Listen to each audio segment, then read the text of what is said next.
In Alberta's bone-chilling minus 25 degrees Celsius snowstorm, you kicked out of your own dad's 60th birthday party, the door slammed in your face while your family laughs inside.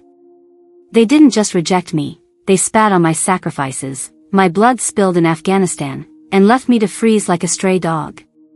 My brother, that smug golden child, didn't just betray me, he stole my wife, my son, my entire world, and smirked while doing it. The pain? It's a knife twisting in my heart, deeper than any wound I took in war. And yet, when I inherited $3 million, they groveled at my feet, begging for mercy.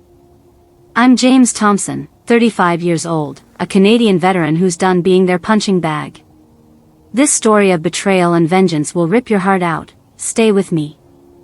That frozen night in Red Deer still burns in my soul, but let me take you back to where it all began. I'm James Thompson, a 35-year-old Canadian veteran, forged in the oil-soaked grit of Alberta and the hell of Afghanistan. Growing up in Red Deer, a tight-knit town of 100,000, life should have been simple: family barbecues, shinny games on frozen ponds, and stampede weekends. But my family was a battlefield. My dad, Robert Thompson, was a tough-as-nails oil patch worker, clocking 12-hour shifts on rigs 50 kilometers north of town. He valued hard work, loyalty, but was rarely home. My mom, Margaret, Maggie to everyone, ran our household like a queen, doting on my younger brother, Lucas Thompson, her golden boy. Lucas, 5 years my junior, was a loud, cocky kid who got away with everything. Me? I was the quiet one, the nerd who aced school and mowed lawns for extra cash. From the start, Maggie poured her love into Lucas. She'd cook his favorite poutine, iron his hockey jerseys, while I was stuck scrubbing dishes or helping him cheat on math homework. James, he's your brother, eh? Step up, she'd say, her voice sharp as a prairie wind. I never got the same care. Once, when I saved $200 from shoveling driveways, Lucas stole it for new skates. I begged Maggie to make him pay it back. Boys will be boys, she laughed, brushing me off. Dad was too tired from the rigs to notice. I swallowed the hurt, thinking family meant sacrifice. But Lucas? He thrived on making me feel small. He'd mock my military dreams, saying, "You? A soldier? You'll trip over your own boots." That cut deep, especially since I enlisted at 19, serving 3 tours in Afghanistan, carrying shrapnel scars and pride for Canada. Meanwhile, Lucas partied, flunked college, and leaned on Mom's wallet. This was my life, loyal, battle-tested, but invisible in my own home. Growing up in Red Deer, Alberta, wasn't just about surviving the brutal winters, it was surviving my brother, Lucas Thompson. That smug, loud-mouthed kid turned our home into a war zone, and I, James Thompson, was his favorite target. At 10 years old, I was quiet, nose buried in books, dreaming of serving Canada like the soldiers I saw on Remembrance Day. Lucas, 5 years younger, was the opposite, brash, reckless, and Maggie's golden child. He didn't just annoy me, he made it his mission to tear me down. One winter, when I was 12, I spent weeks saving $50 from shoveling snow off neighbors' driveways, 10 centimeters at a time. I hid it in a tin under my bed, dreaming of buying a new hockey stick for Shinny. Lucas found it, snatched it, and bought himself a shiny pair of earbuds. I confronted him in our backyard, snow crunching under my boots. "Give it back, Lucas," I shouted. He smirked, tossing his hair, "Go cry to Mom, loser." I ran to Maggie, heart pounding, begging her to make him return it.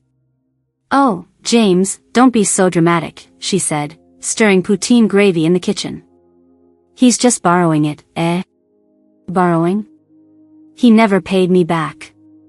It got worse. At 14, I joined the local hockey team, hoping to fit in at school. Lucas, already a star player despite being younger, saw it as a chance to humiliate me. During a shinny game at the frozen pond behind Red Deer Composite High, he tripped me on purpose, sending me sprawling across the ice. My wrist snapped, clean break, 6 weeks in a cast. The pain shot through me, but Lucas's laugh hurt more. Nice fall, soldier boy, he jeered, skating circles around me while the other kids snickered. I limped home, tears freezing on my cheeks in the -15 degrees Celsius air. When I told Maggie, she shrugged, "That's just hockey, James. Toughen up." Dad, Robert, was out on the oil rigs, 80 kilometers away, too exhausted to care when he got home. I felt like a ghost in my own family, invisible unless Lucas needed a punching bag. The cruelty peaked when I was 16. I kept a journal, scribbling my dreams of enlisting, my fears of being stuck in Red Deer forever. Lucas found it, of course. One night, at a family barbecue during the Calgary Stampede season, he stood up, holding my journal like a trophy. "Listen to this," he crowed, reading my private thoughts to our cousins and neighbors. "James wants to be a big war hero, but he's too weak to carry a rifle." The crowd laughed, Maggie chuckling along, saying, "Oh, Lucas, you're such a card." My face burned, not from the summer heat but from shame. I snatched the journal back, my voice shaking. "Why do you hate me so much?" Lucas leaned in, his voice low and venomous. "Because you're a nobody, James. Always will be." I wanted to scream, to hit him, but I just walked away, the weight of his words crushing me. School wasn't any better. Lucas spread rumors, calling me Weakling Thompson to his buddies. They'd shove me into lockers, mock my scrawny frame. Once, during a school dance, Lucas convinced a group of kids to pour pop on my new jacket, $1.75, earned from bagging groceries at the Red Deer Co-op. I stood there, sticky and humiliated, while Lucas high-fived his friends. "You're pathetic, he sneered. When I told Maggie, hoping for once she'd see the truth, she sighed. "James, stop picking fights with your brother. He's just having fun." Fun? It was torture. Dad tried to step in once, after I showed him my bruised arm from a playful shove Lucas gave me on the stairs. "Lucas, cut it out," Robert growled, but Maggie jumped in. "Robert, don't be hard on him. James needs to learn to take a joke." I was alone, carrying the weight of their indifference, my dreams of escaping to the military the only thing keeping me sane. Lucas wasn't just a bully, he was a thief of my peace, and Maggie's blind love for him made it worse.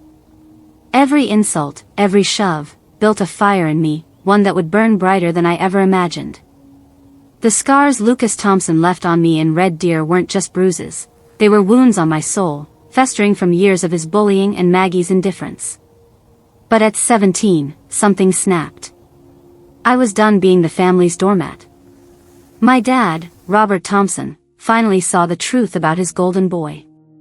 One night, after Lucas accidentally pushed me down the basement stairs, leaving my shoulder throbbing for days, I poured my heart out to Dad.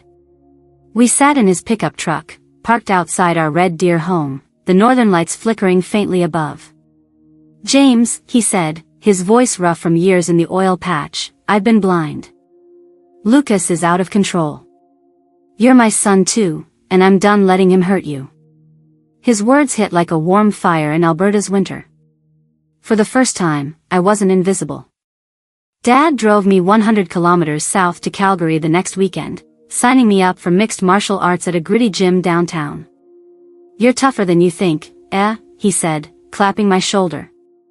"Show the world." That gym became my sanctuary. I was scrawny, still haunted by Lucas's taunts of Weakling Thompson, but I trained like my life depended on it. Every punch I threw at the bag was for the years I'd swallowed my pain. Within months, I gained 10 kilos of muscle, my confidence growing with every sparring match.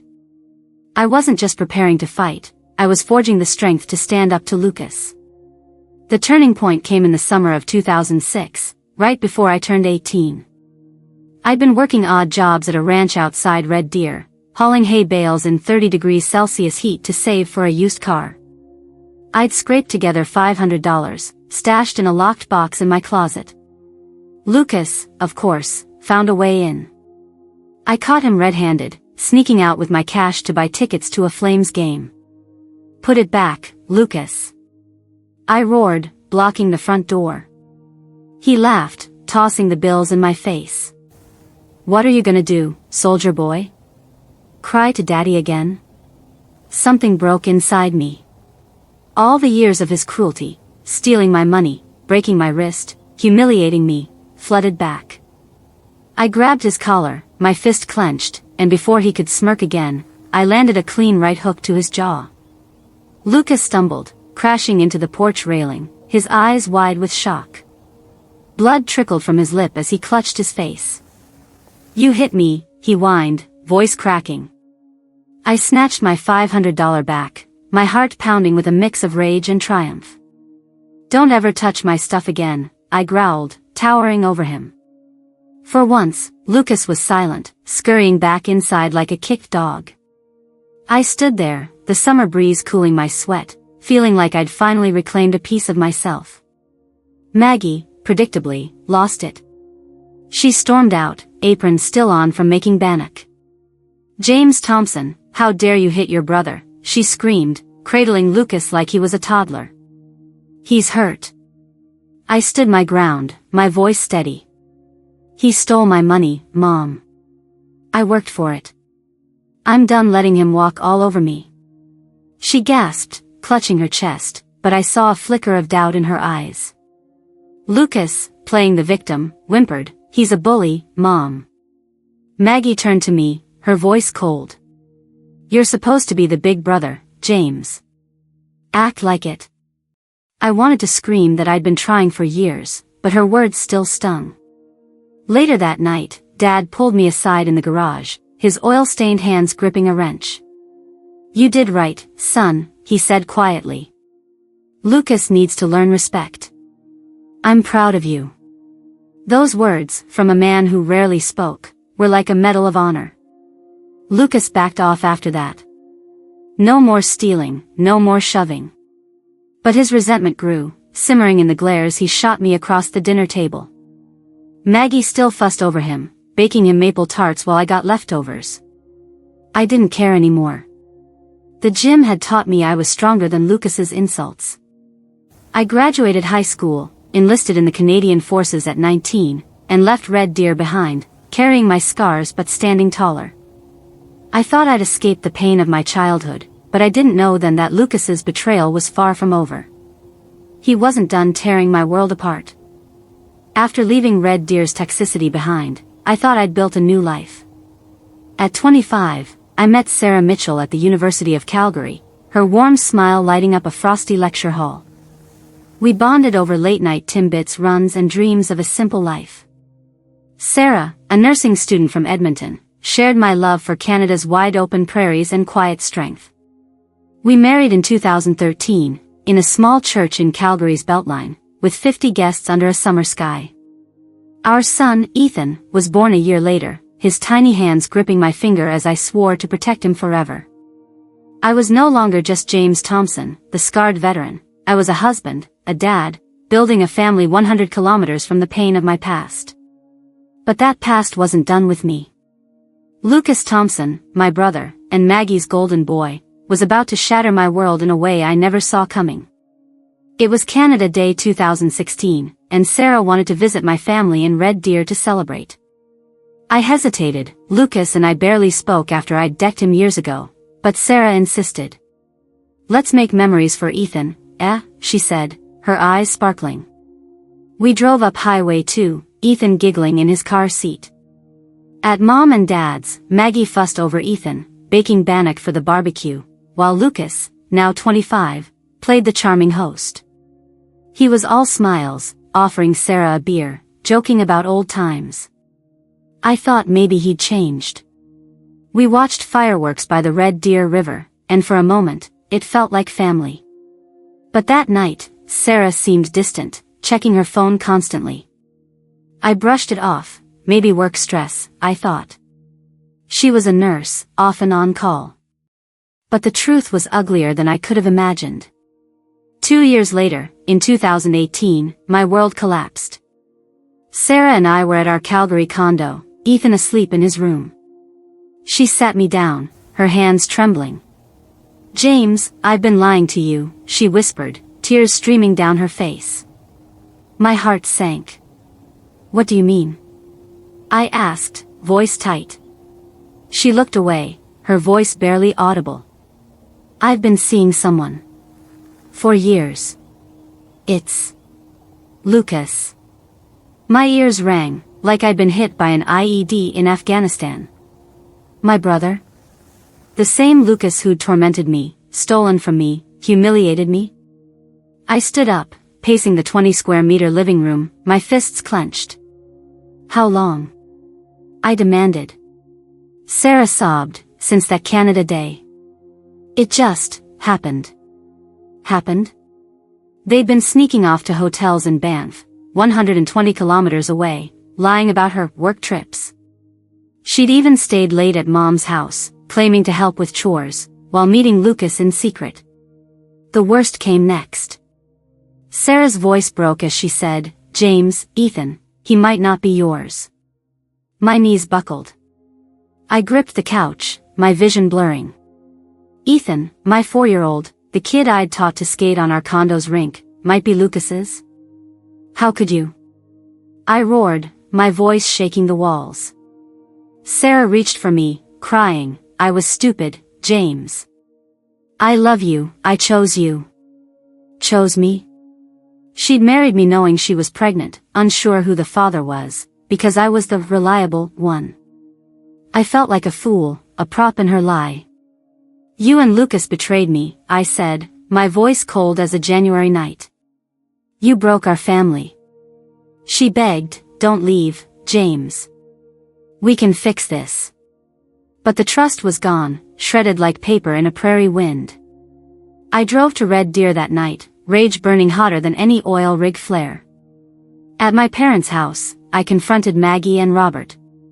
Sarah and Lucas have been sleeping together, I said, my voice trembling with fury. Maggie gasped, not my Lucas. He'd never. Robert's face hardened, his oil-stained hands gripping the table. Is it true, James? He asked. I nodded, my throat tight. And Ethan might be his. Maggie shook her head, muttering, no, my boy wouldn't do that. But Robert's silence spoke volumes. He knew Lucas's true colors. I left, the 100-kilometer drive back to Calgary a blur of pain and betrayal. My brother and my wife had stolen my son, my trust, my everything. The wounds from Afghanistan were nothing compared to this. I wasn't just broken, I was destroyed. The betrayal by Sarah Mitchell and Lucas Thompson cut deeper than any shrapnel I took in Afghanistan. I, James Thompson, stood in my Calgary condo, staring at the ultrasound photo of Ethan on the fridge, my heart shattered into a million pieces. That tiny boy, now 4, with his toothy grin and love for skating on the community rink 500 meters from our home, wasn't mine. I demanded a paternity test, driving 120 kilometers to a clinic in Red Deer the next day, my hands shaking on the wheel. The results came a week later, in a sterile envelope that felt like a grenade. Ethan was Lucas's son. My world didn't just crack, it collapsed. Every bedtime story I'd read to Ethan, every scraped knee I'd bandaged, every puck I'd passed to him on the ice, was a lie. I loved that boy like my own, but now his face was a mirror of Lucas's smug grin, mocking me. I sat alone in my condo, the Calgary skyline glowing outside my 20-square-meter window, snow falling softly in the -10 degrees Celsius night. The silence was deafening, worse than the chaos of war. I clutched Ethan's stuffed moose, the one he hugged every night, and sobbed until my throat burned.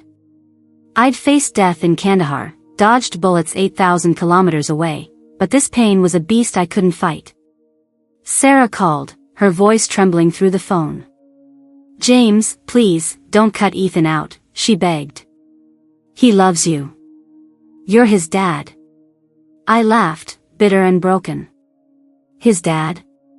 That's Lucas, Sarah. You made sure of that. She cried, I made a mistake. Don't punish Ethan for it. Punish? I wasn't punishing him, I was drowning. Seeing Ethan meant seeing Sarah, seeing Lucas, reliving the betrayal every day. I can't, I said, my voice hollow. I need to let go. I hung up, the moose falling to the floor, my heart with it. Back in Red Deer, I faced my parents, Robert and Maggie Thompson, hoping for some shred of support. I sat at their kitchen table, the same one where Maggie used to make bannock for Lucas. "Ethan's not mine," I said, my voice cracking. "Lucas and Sarah, they've been lying for years." Robert's face turned to stone, his oil-stained hands clenching. "That boy's gone too far," he muttered, his voice low like a distant rig hum. Maggie, though, shook her head, her eyes wide with denial. "No, James, not Lucas. He's a good boy. Sarah must have tricked him." I slammed my fist on the table, rattling the teacups. "Tricked him? They've been sneaking to Banff hotels for years, Mom. Open your eyes." Maggie flinched, tears welling up. "You're too hard on him, James. He's your brother." "My brother? He was a thief, not just of my money as a kid, but of my family, my son, my life." Robert stood, his 6-foot frame towering. "Maggie, enough," he snapped. "James is right. Lucas crossed a line no man should." For the first time, I saw my dad's anger match mine, a fire forged in the oil patch's grit. But Maggie clung to her denial, her voice rising. "You're both ganging up on my boy. He's not perfect, but he's not a monster."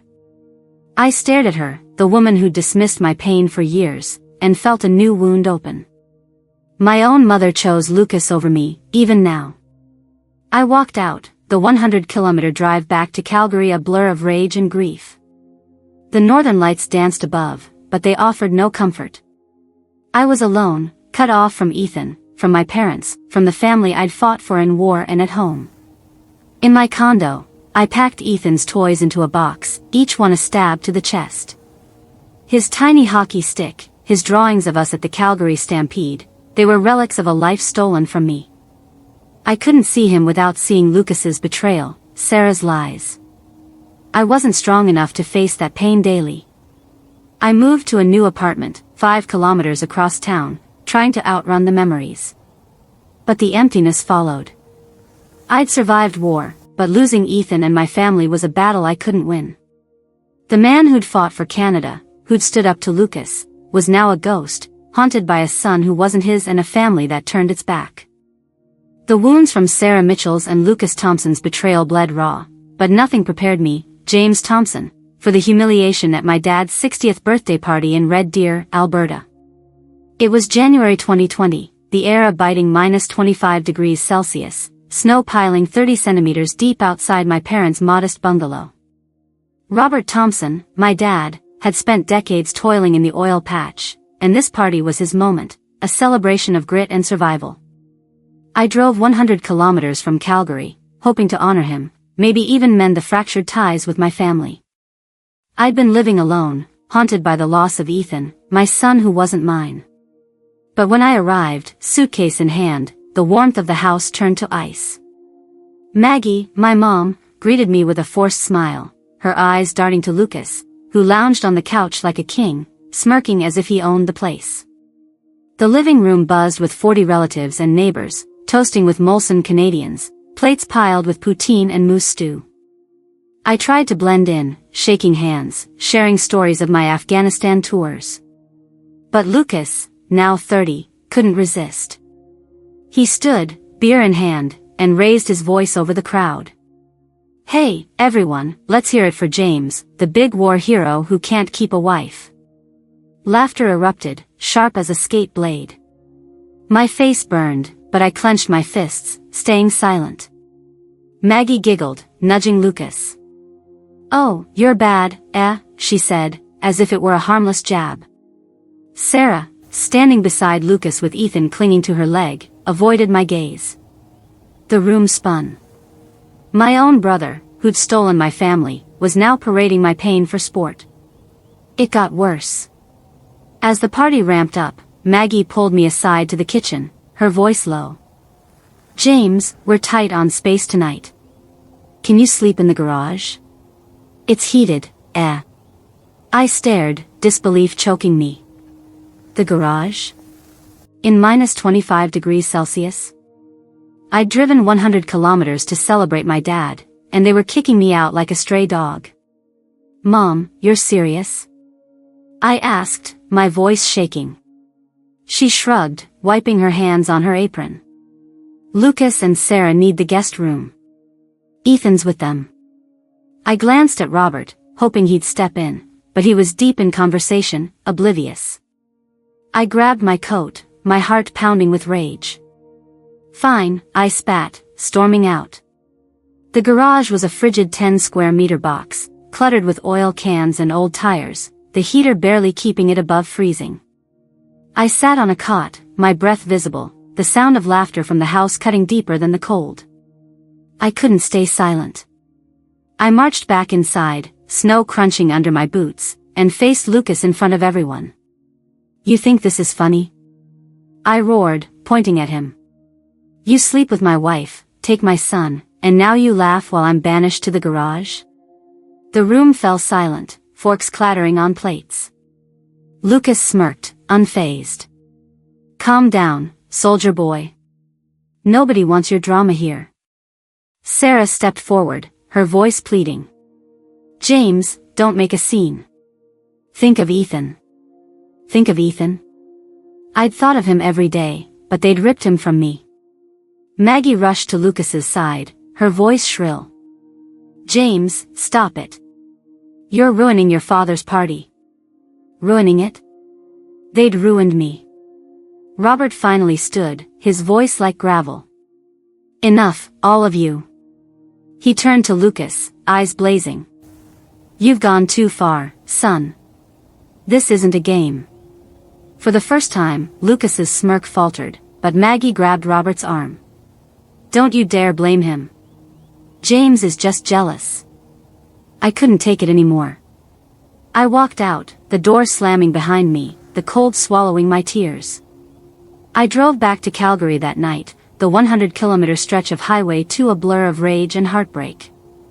My own family had cast me out, humiliated me in front of everyone, while Lucas stood untouchable. The pain was worse than any bullet I'd dodged in war. I'd fought for Canada, for family, but they'd chosen a traitor over me. As the Calgary skyline appeared, I vowed never to let them break me again. Little did I know, the tides were about to turn, and their pride would soon crumble under my strength.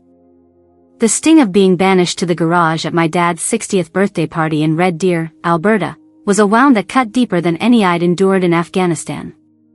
I, James Thompson, drove the 100-kilometer stretch of Highway 2 back to Calgary that night, my heart a furnace of rage and betrayal. Lucas Thompson's smug laughter, Sarah Mitchell's averted eyes, and Maggie's blind defense of her golden boy echoed in my mind, drowning out the hum of my truck. But the tide was about to turn. A month later, in February 2020, my dad, Robert Thompson, called me to his Red Deer home. His face, weathered from years in the oil patch, was grim. James, he said, sitting at the kitchen table, I'm changing my will. Lucas doesn't deserve a cent. You get everything, $3 million, the house, the works. My jaw dropped. $3 million? From his savings, oil stocks, and life insurance? I couldn't believe it. Robert's voice was steady, like the rumble of a rig. You've been loyal, son. You fought for Canada, for us, and we failed you. Lucas and Sarah, they've shamed this family. Maggie, standing by the stove, gasped, her hands trembling as she clutched a dish towel. Robert, you can't. Lucas is our boy, she cried. Robert slammed his fist on the table, rattling the teacups. Enough, Maggie. He slept with James's wife and took his son. He's no son of mine anymore. I sat silent, my chest tight with vindication. For once, my pain was seen. Robert added, if I go before your mom, she stays in the house, but it's yours, James. Lucas gets nothing but $1. Maggie sobbed, but I felt no pity. She'd chosen Lucas over me for too long. I hired a lawyer in Calgary, a sharp woman from the Beltline who tore through Sarah's divorce demands like a prairie storm. Sarah tried to claim alimony, arguing I earned more as a veteran with a steady job. But her affair with Lucas, proven by text messages and hotel receipts from Banff, sank her case. The judge ruled in my favor, no alimony, no shared assets. Sarah begged me to stay in Ethan's life. He needs you, James, she pleaded over the phone, her voice cracking. You're all he's known as a dad. I gripped the receiver, my throat burning. You made your choice, Sarah. You and Lucas live with it. I hung up, the finality of it like a door slamming shut. Ethan, now 5, was Lucas's burden now. Every memory of teaching him to skate on the Calgary rink hurt like a fresh wound, but I couldn't face him without seeing their betrayal. Lucas faced his own reckoning. Robert cut him off, no more college funds, no more handouts for his flashy lifestyle. Lucas called me, desperate, his voice shaking over my condo speakerphone. James, I'm broke, man. Sarah's hounding me for child support, and I can't pay my rent in Red Deer, he whined. I laughed, cold and sharp. You slept with my wife, Lucas. You took my son. You're on your own, eh? He yelled, you're heartless. I'm your brother. Brother? He'd never been that to me. I hung up, his cries echoing in my empty apartment. Robert stood firm, even when Maggie pleaded for Lucas. He's learned his lesson, she said, tears streaming. Robert shook his head. He's learned nothing, Maggie. He's done. Lucas was cast out, a pariah in our family, left to scrape by while I stood tall, the weight of their betrayal finally lifting. Back in Calgary, I moved into a new condo, 10 kilometers from my old life, the skyline a reminder of my strength. The $3 million wasn't just money, it was justice, proof that my scars, my sacrifices, weren't for nothing. I'd fought for Canada, for my family, and now I'd fight for myself. Lucas and Sarah could rot in their choices, but I was free, forged anew in the fire of their betrayal. The $3 million inheritance from my dad, Robert Thompson, was more than money, it was a lifeline, pulling me, James Thompson, from the wreckage of betrayal. Lucas Thompson and Sarah Mitchell's lies, Maggie's blind loyalty to her golden boy, and the loss of Ethan, the son I thought was mine, nearly broke me. But in my Calgary condo, 10 kilometers from the ghosts of my past, I found clarity. The pain of being cast out in Red Deer's freezing snow, humiliated at my dad's 60th birthday, taught me a brutal truth: family isn't just blood, it's loyalty. I learned to stand tall, like the Rockies against a prairie storm, and protect my heart from those who'd shatter it. As a Canadian veteran, I'd faced war 8,000 kilometers away in Afghanistan, but this fight, at home, against my own brother and wife, was harder. It showed me that strength isn't just in fists or medals, it's in walking away from toxic ties, choosing yourself when no one else does. Now, I'm rebuilding. Therapy sessions in Calgary's Beltline help me carry the scars. I skate on frozen ponds, not for Ethan, but for me, reclaiming the joy Lucas stole. My dad and I share beers, talking hockey and life, while Maggie learns to live without her favored son. Lucas and Sarah? They're scraping by, their choice is a prison of their own making. My lesson? Never let betrayal define you. Rise, rebuild, and guard your worth like a soldier guards his post. If my story hit you, share yours. What would you do if your family turned on you? Drop a like, leave a comment, and join True North Courage. Let's tell real stories, raw and unfiltered, together.